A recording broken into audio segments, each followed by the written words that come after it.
morning from the roughest day on Wall Street in over 12 years. The Dow closing down over 2,000 points. It's the single biggest one-day point drop in history.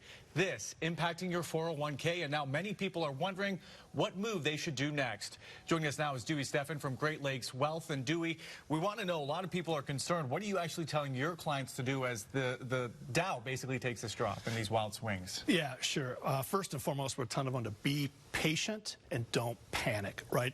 Our clients, as the majority of investors, fall into three broad categories: conservative, moderate, or aggressive. And regardless of which category, you want to take a look at your long-term strategic plan and just make sure that the current information that you have associated with that is accurate. So when you see these numbers drop, are there really any safe haven investments that you can make right now?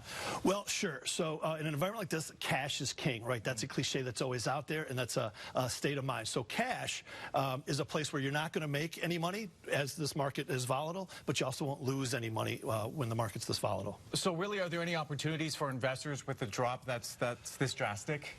Opportunities galore, right? But you need to do your work. You need to take your time. Again, patient, patient, patient. The S&P 500 is now almost down 20%. That's considered a bear market, right? It also has a dividend associated with it of about 2% currently. So rather than get 1% in a 30-year treasury, if you find just the broad-based S&P 500, you can get perhaps some rebound if the markets move that way, as well as a 2% a year dividend. Now, you're saying be patient. That's the best thing you can do. How long do you have to be patient before you say, hey, you know what, I need to put my funds, my investments somewhere else? Well, it's the other way, right? So we're down 20% currently, and even in 2008, when the major, the recession, right, the Great Recession happened, the market dropped at its peak from about 40%. So if we go that far, then that would be, historic back to 2008 levels. Besides that, you really want to rebalance, and that means taking some of your bonds or your safe investments and actually start sprinkling them into the market slowly and surely, and not going the way that you asked. Yeah, some really good information there, Dewey. Thank you so much for showing up here and answering some questions that our viewers had.